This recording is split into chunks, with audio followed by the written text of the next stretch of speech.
اب ایک اور تاریخی ایشو ڈسکس ہونے جا رہا ہے اور وہ بنی اسرائیل سے ریلیٹڈ ہے.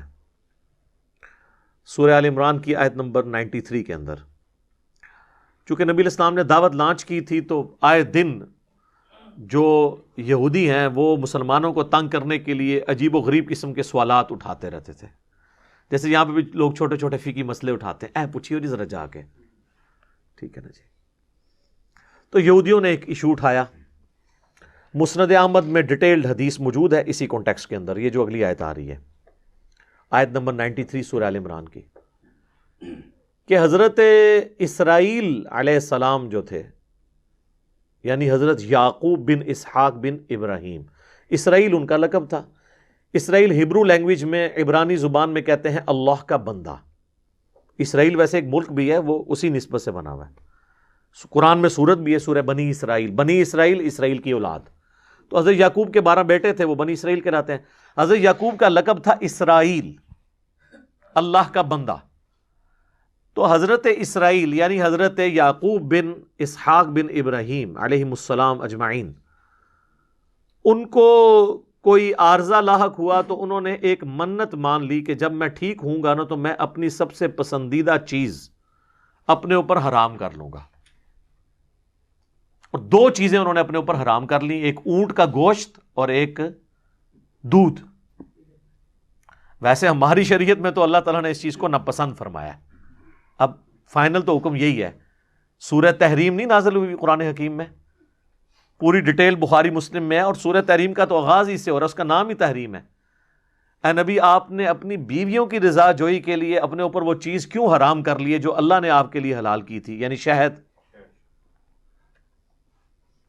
بیویوں کے بھی گروپ بنے ہوئے تھے اور وہ حضور کی محبت کی وجہ سے ان میں آپس میں ایک سوکن والی جیلسی پائی جاتی تھی. نبی علیہ السلام نے ایک بیوی کے ہاں سے شہد پی لیا، شربت، تو دوسری جو بیویوں کا گروپ تھا انہوں نے پہلی پلاننگ کی کہ ہم حضور سے کہیں گے کہ آپ کے منہ سے جو ہے نا وہ اس کی بو آ رہی ہے شہد کی. تو نبی علیہ السلام نے کہا کہ ٹھیک ہے، اگر تمہیں ایسا ہی لگتا ہے تو میں اندر سے نہیں پیوں گا، اپنے اوپر حرام کرتا ہوں. اور مقصد ان کا یہ تھا کہ وہ روزانہ وہاں سے شہد پی کے آتے تھے تو آپ وہاں زیادہ دیر نہ بیٹھے، ہمارے پاس آئیں. لیکن سر اللہ کا تو کوئی رشتہ دار نہیں ہے نا، اللہ کا تو نبی بھی رشتہ دار نہیں ہے، نبی بھی اس کا بندہ ہے.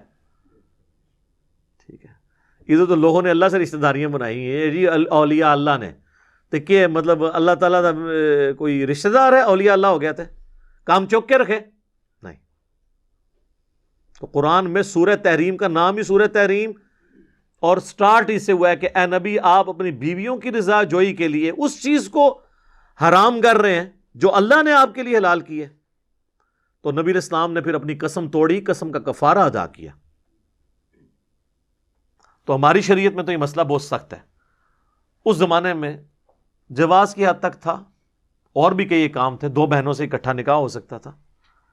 حضرت یعقوب علیہ السلام کی جو 2 بیویاں تھیں، جن میں سے ایک میں سے بنیامین اور یوسف تھے، اور باقی 10 بیٹے دوسری بیوی میں سے، وہ آپس میں بہنیں تھیں دونوں. لیکن اب آپ 2 بہنوں کو ایک نکاح میں جمع نہیں کر سکتے. وہ قرآن میں سورہ النساء کے اندر آیت نازل ہو چکی ہے. بہرحال حضرت یعقوب نے جب یہ منت مان لی، اب وہ منت پوری کرنے لگے. اب انہوں نے تو منت پوری کی. حضرت یعقوب کے جو چاہنے والے تھے، وہ وقت گزرتا گیا تو انہوں نے یہ کہنا شروع کر دیا کہ اونٹ ہے ہی حرام، اونٹ کو حرام ڈکلیئر کر دیا. آج بھی آپ پاس جو اسٹیبلش تورات ہے نا ٹیمپرڈ فارم کے اندر، اس میں باقاعدہ یہ موجود ہے کہ بھی اونٹ کا گوشت حلال نہیں ہے. یہ چیز انہوں نے اسٹیبلش کر لی، حالانکہ جو اوریجنل تورات تھی اس میں یہ چیزیں موجود تھی. ایون نبی علیہ السلام کے زمانے تک بھی جو تورات تھی نا، اس میں یہ چیز موجود تھا کہ یہ حضرت یعقوب علیہ السلام کی ذاتی پسند ناپسند کا مسئلہ تھا، یہ حرام نہیں تھا.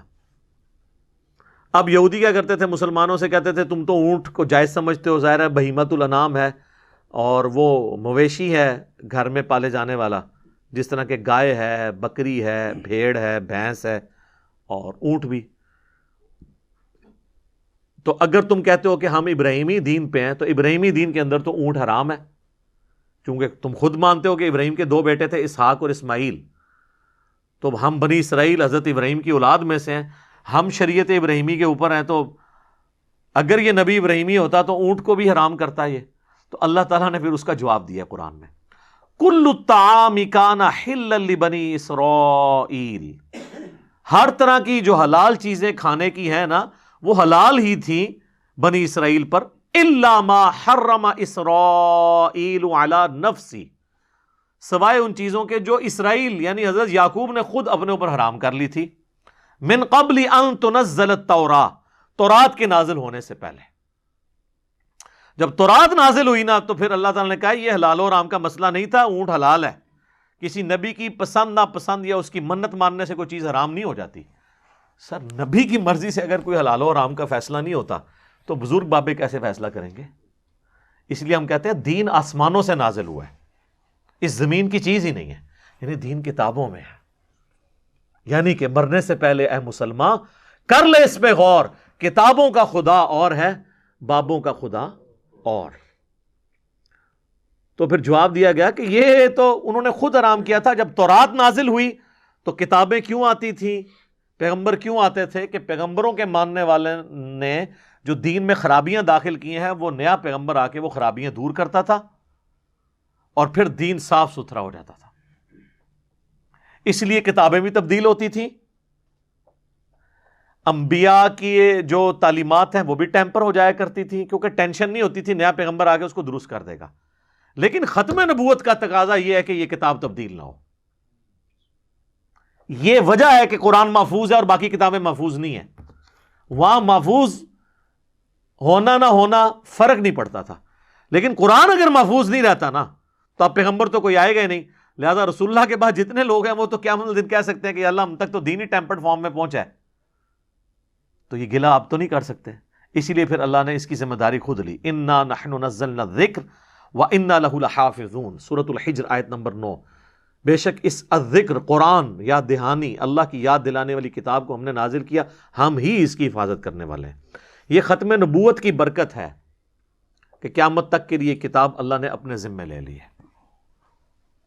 تو اللہ تعالیٰ فرما رہا ہے کہ یہ تورات نازل ہونے سے پہلے تھا، تورات میں پھر اللہ نے کلیریفائی کر دیا تھا، تم یہودی ہو نا، تورات کے ماننے والے ہو نا، موسیٰ علیہ السلام بھی تو تورات کے ماننے والے تھے، ان پہ تورات نازل ہوئی تھی، وہ بھی حضرت یعقوب کی اولاد میں سے تھے، وہ بنی اسرائیل میں سے تھے، یہودی النسل تھے حضرت موسیٰ علیہ السلام۔ قل فأتوا بالتوراۃ فاتلوها ان کنتم صادقین، اے نبی ان سے فرماؤ لے کر آؤ تورات، اگر تم سچے ہو تو تورات پڑھو ذرا، اس میں کہاں لکھا ہے کہ اونٹ کا گوشت حرام ہے؟ ویسے آج کل کی تورات میں لکھا ہوا ہے، کیونکہ وہ تو ٹیمپرڈ فارم میں ہے، نبی علیہ السلام کے مبارک زمانے تک یہ چیزیں انجیکٹ نہیں ہوئی بھی تھی۔ اور جہاں تک توحید کا معاملہ ہے نا، اللہ کے فضل سے آج بھی تورات انجیل میں کوئی ایک آیت بھی ایسی نہیں ہے جو توحید کے منافی ہو۔ پریکٹیکلی وہ سب کے سب لوگ توحید کے خلاف چل رہے ہیں، لیکن کتابیں ان کی ساتھ ہیں۔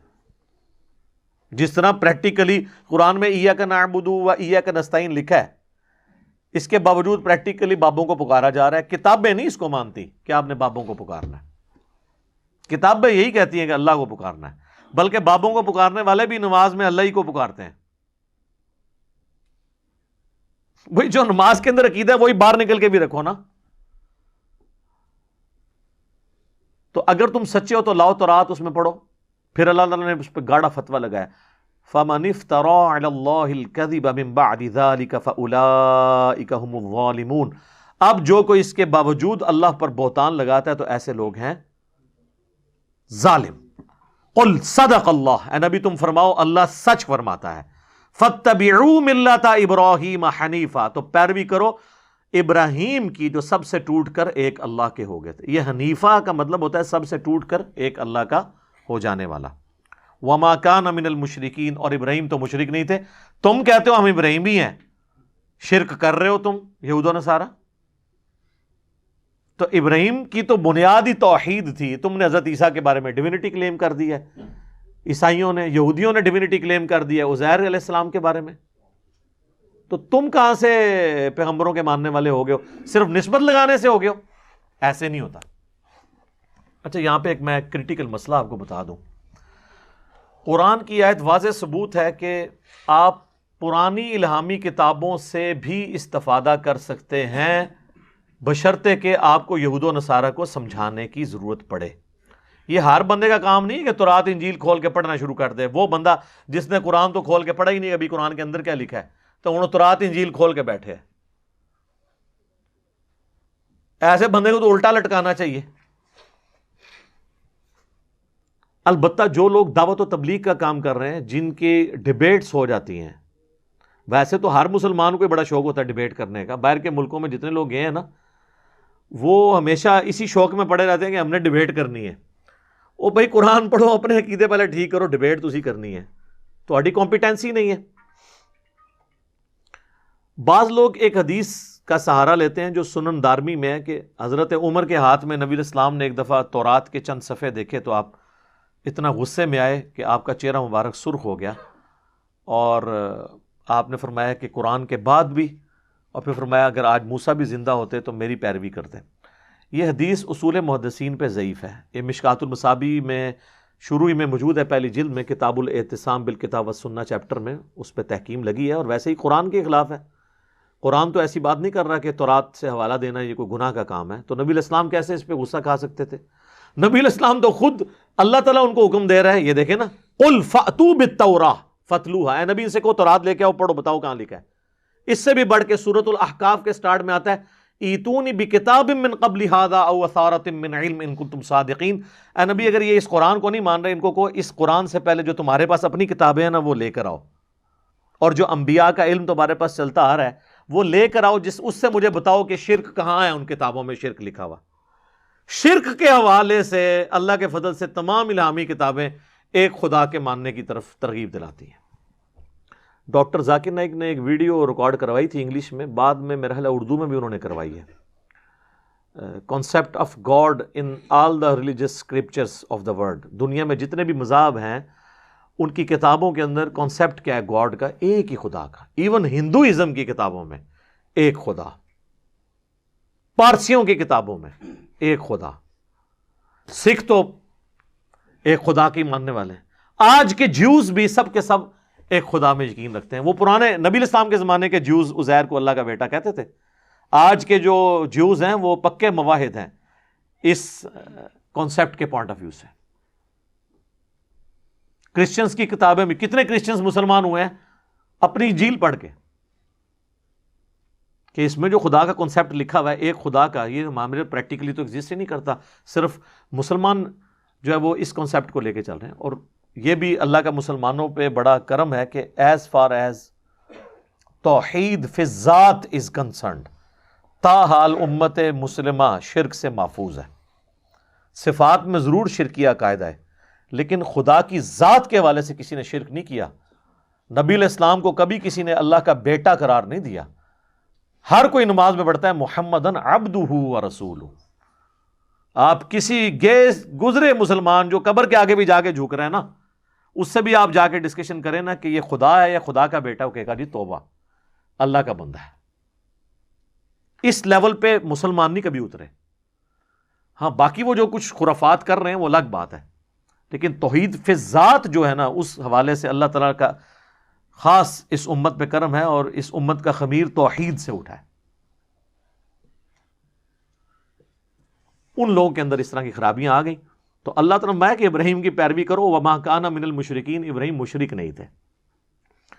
تو یہ میں نے اس لیے یعنی ڈسکشن کی کہ بعض لوگ تورات انجیل کو پڑھنے کو، اس کے حوالوں کو برا سمجھتے ہیں اور ایسے اسکالرس کے اوپر کرٹیسزم کرتے ہیں کہ یہ جی تورات سے حوالے دے رہے ہیں یہودیوں کو. سر یہودیوں کو تورات سے ہی حوالہ دیں گے تو مانیں گے نا، قرآن کو تو وہ مانتے نہیں ہیں. تو جس کی جو کتاب ہوگی اس سے اس کی کتاب سے ہی حوالہ دیا جائے گا نا. اور پھر مسلمان کہتے ہیں یار دیکھو ہر چیز تورات میں لکھی ہوئی ہے، نبی علیہ السلام کی پروفیسیز بھی موجود ہیں، پھر بھی یہ کتنے ڈیٹا ایمان نہیں لا رہے. تو سر میرا سوال ہے آپ سے، آپ اپنی کتابوں پہ ایمان لے آئے ہیں؟ آپ نے اس طریقے پہ نماز شروع کر دی ہے جو بخاری اور مسلم میں لکھا ہوا ہے؟ آپ کے عقیدے قرآن کے مطابق ہیں منہ اڑ کے بہ جان گے. تو تواڈے یہودیت کے فرق ہے، کرتوت تے ایکو جن دوئیں دے.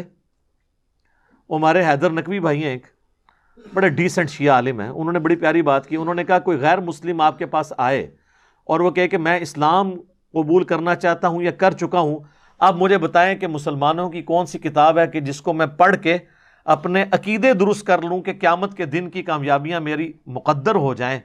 تو وہ کون سی کتاب ہے؟ تو آپ بڑے فخر سے کہیں گے جی یہ ہماری کتاب ہے قرآن، جو محفوظ ہے، اور ایک ایک لفظ اس کا محفوظ ہے، ایت جملہ ہر مسلمان نے رٹے ہے، یہ جی تبدیل نہیں ہوئی، کہ زبر زیر بھی نہیں تبدیل ہوئی۔ آگے سے اگر وہ گورا یہ پوچھ لے کہ بھائی آپ مجھے تو مشورہ دے رہے ہو، آپ نے اپنے عقیدے اسی قرآن کے مطابق صحیح کر لیے ہیں پڑھ کے، تو کتنے مسلمان ہیں جو آگے سے کہیں گے کہ ہاں جی ہم نے بھی پڑھ کے اپنے عقیدے صحیح کیے ہیں؟ تو گورے انہوں مشورہ دے رہے ہیں، کوئی سیریس لینے، یہ تو صرف کتاب اس لیے مسلمانوں کے پاس کہ مردے بخشوا لے، اس سے نہیں بخشے جانے ہیں۔ یہ قرآن آپ ساتھ بھی کہیں کسی میت کے ساتھ قبر میں دفن کر دیں نا، کوئی فرق نہیں پڑنا۔ اللہ تعالیٰ نے ہر شخص کو اس کے اعمال کے مطابق اٹھانا ہے۔